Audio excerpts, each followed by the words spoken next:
शिवाजी महाराजांचा शेवटच्या माणसापर्यंत रयतेचं राज्य पोहोचवलं पाहिजे, तो विचार संविधानामध्ये बाबासाहेबांनी आणला।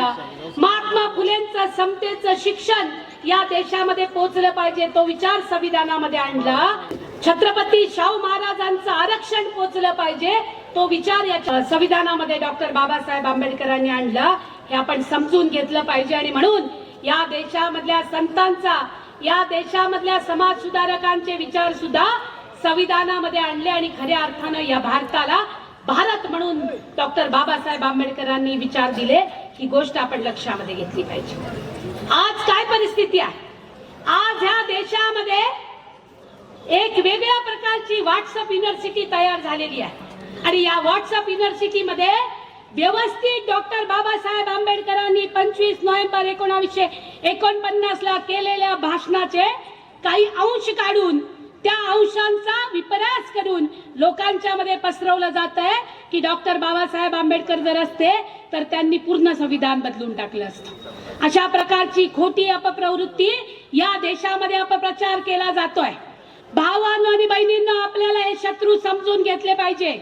आपल्याला हा जो सांस्कृतिक दहशतवाद या देशामध्ये निर्माण होऊ पाहतो आहे आणि या देशामधलं संविधान नष्ट करण्याचं ज्या प्रकारे षडयंत्र या देशामध्ये तयार होत आहे हे आपल्याला समजून घ्यावं लागेल। आपल्याला या देशामध्ये आरक्षण नष्ट करण्याचं जे षडयंत्र चालू आहे, आपल्याला प्रश्न विचारावे लागतील। स्वातंत्र्याच्या 75 वर्षानंतर सुद्धा आणि संविधानाच्या 73 वर्षानंतर सुद्धा जे कोणते 250 गरीब जिल्हे आहेत ते दलित आणि आदिवासी बहुलच गरीब जिल्हे कशा आहेत हा प्रश्न आपल्याला विचारावा लागेल। आपल्याला विचारावं लागेल की ह्युमन इंडेक्स ज्याच्यामध्ये सगळ्यात गरीब महिला, सामाजिक आर्थिक राजकीय दृष्टीने सगळ्यात गरीब महिला, आदिवासी आणि दलित आणि त्याच्यानंतर ओबीसीचा नंबर कसा लागतो हा प्रश्न आपल्याला विचारावा लागेल। आणि म्हणून समान नागरिक कायदा नावाच्या गोंडस नावाखाली या देशामधल्या आरक्षणाला नख लावण्याचं जे षडयंत्र केलं जात आहे त्या दिल्ली मुंबईच्या सरकारला आपल्याला सांगावं लागेल की याद राखा, आमच्या संविधानाला हात लावला तर खुर्चीचे 4 पाय तोडल्याशिवाय आणि तुम्हाला जमिनीवर आटपल्याशिवाय आम्ही राहणार नाही, हे आपल्याला सांगावं लागेल। आणि म्हणून या देशामध्ये काय चाललंय?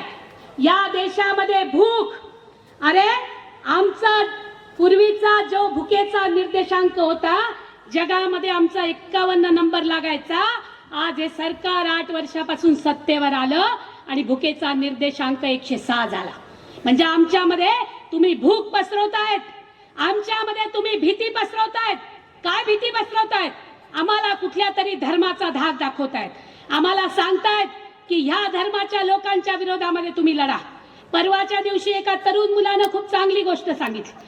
ते म्हटले की हिंदू धर्माच्या लोकांना जाणीवपूर्वक मुस्लिम धर्माचा शत्रू निर्माण केलं जातं, कारण हिंदू धर्मामध्ये जो मनुवाद आहे, जी मनुवादी संस्कृती आहे आणि जातीचे उतरंड आहेत, त्या खालच्या जातींवरती उच्च जात वर्गाच्या 2% लोकांनी ज्या पद्धतीने अत्याचार केलेले आहेत ते अत्याचार आता त्या जातीच्या लोकांना समजत आहेत आणि म्हणून ते त्यांना प्रश्न विचारतील, त्यांच्या हातामधली सत्ता काढून घेतील, त्यांच्या हातामधली चुकीची लेखणी जी आहे ती दुरुस्त करतील आणि म्हणून ते आम्ही त्यांना प्रश्न विचारू नये याच्यासाठी धर्माच्या नावानं आम्हाला आमचा शत्रू सांगतायत। तो आमचा शत्रू नाही। शिवाजी महाराजांपासून हिंदू मुस्लिम एकत्रपणे राज्य या देशामध्ये झालं आणि संविधानानंतर भारत देश घडवण्यामध्ये सुद्धा सर्वांनी एकतेचा संदेश दिलेला आहे आणि म्हणून आम्ही तुमचा सांस्कृतिक दहशतवाद खपवून घेणार नाही, हेही संविधानाच्या निमित्तानं आपल्याला सर्वांना सांगावं लागेल। भावांनो बहिणींनो, ही भीती आपल्याला दाखवली जाते, भूक आपल्यामध्ये निर्माण केली जाते, आपल्यामध्ये हिंसाही निर्माण केली जाते। इंद्रवाल मेघवाल नावाच्या मुलाला एखादा शिक्षक माठाच्या पाण्याला हात लावला म्हणून त्याला अशा पद्धतीनं मारतो की ती मरून जातो। अखलाक नावाचा मुलगा, त्याला ज्या पद्धतीनं मॉब लिंचिंग करत मारलं जातं, अरे हे कौर्य कुठून आलं? 2014 पासून हे विष पेरलं जात आहे, माणसांच्या मध्ये मतभेद तयार केले जात आहेत आणि बाईला या देशामध्ये पुन्हा एकदा पारतंत्र्यामध्ये टाकण्याचं षडयंत्र केलं जात आहे। माझ्या डॉक्टर बाबासाहेब आंबेडकरांनी या देशामधल्या तमाम महिलांना समता निर्माण व्हावी आणि म्हणून हिंदू कोड बिल लागू व्हावं याच्यासाठी राजीनामा दिला। याची आठवण या निमित्तानं आपल्याला करावी लागेल आणि म्हणून बायकांनीही महिलांनीही त्याच ताकदीनं उभं राहिलं पाहिजे। ही गोष्ट आपण लक्षामध्ये घेतली पाहिजे आणि म्हणून आपण पुन्हा एकदा या संविधानाच्या संदर्भामध्ये म्हटलं पाहिजे, आपल्याला नारा द्यावा लागेल संविधान बचाव देश बचावचा। आपल्याला हे लक्षात घेतलं पाहिजे की लोकशाहीच्या मतदानाच्या अधिकारावरती तुम्ही सत्तेत बसतात, पण सत्तेचा जोगवा ही आम्ही दिलेली भीक आहे हे लक्षात ठेवा। आमच्या मतानं कधी आम्ही ठरवलं तर ती काढून घेऊ, ही गोष्ट आपण सगळ्यांनी सांगितली पाहिजे। म्हणून भावांनो आणि बहिणींनो, हे जे दिल्लीचं सरकार आहे हे शेतकऱ्यांवरती गदा आणतं, हे कामगारांचे 44 कायदे रद्द करतं आणि 4 कोड आणतं आणि ज्याच्यामध्ये उद्योगपतींना मोठ्या प्रमाणामध्ये फायदा देतं।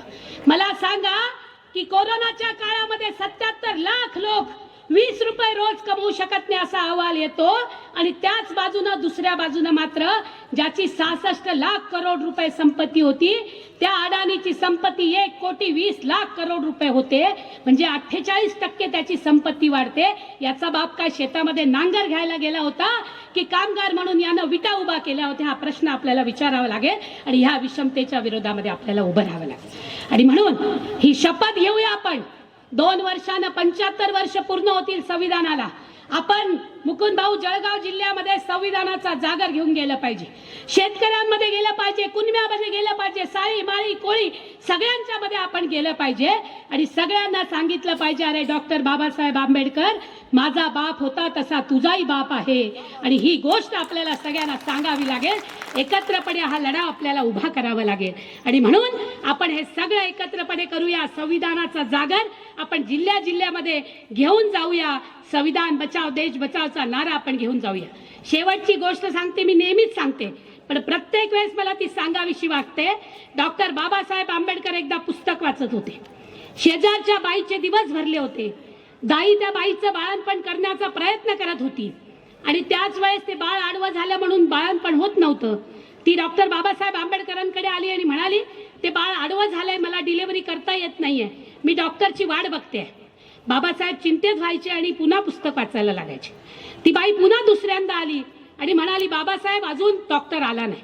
बाबासाहेबांनी चिंतेने पुस्तक मिटलं, त्या बाईचं लक्ष त्या मिटलेल्या पुस्तकाकडे गेलं आणि ती म्हणाली, बाबासाहेब तुम्ही पण डॉक्टर आहात ना, तुम्ही का नाही या संदर्भामध्ये त्या बाईला बघत?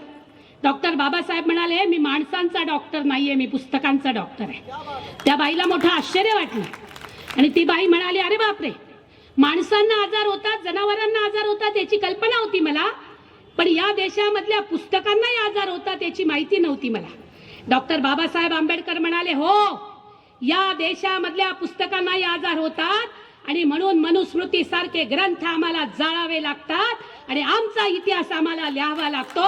भावांनो आणि बहिणींनो, स्वातंत्र्याच्या 75व्या वर्षी आणि संविधानाच्या 73व्या वर्षी आपला इतिहास आपण लिहूया। कोणी माथेपेरूंनी लिहिलेला इतिहास आपण सगळेजण मिळून त्याला दुरुस्त करूया आणि या संविधानाची रक्षा करूया। फुले शाहू आंबेडकरांच्या विचारांचा आपण पाईक होऊया आणि हा देश खऱ्या अर्थानं समतेवर आधारित करूया, एवढीच अपेक्षा व्यक्त करते आणि थांबते। जय भीम, जय भारत। धन्यवाद ताई। विविध विषयाच्या